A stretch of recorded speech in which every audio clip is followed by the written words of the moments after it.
Jāņa bērni.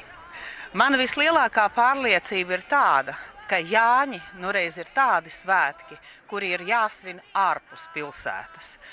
Jo mums 21. gadsimtā dzīvojošiem ir ļoti svarīgi nepazaudēt šo saikni ar dabu. Un šajā visīsākajā gada naktī būt kopā ar dabu, sajust to un priecāties par to.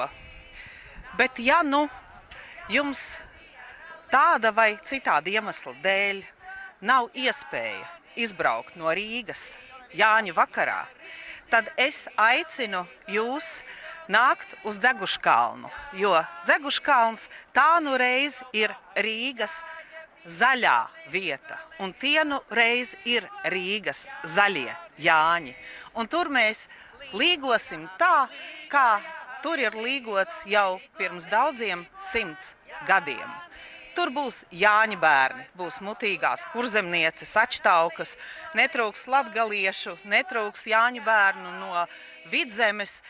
Un, protams, būs lustīgi danči kopā ar Rīgas danču klubu un līgošana kopā ar neiztrūkstošajiem Iļģiem un Ilgu Reiznieci. Protams, būs 3 Jāņu gunis.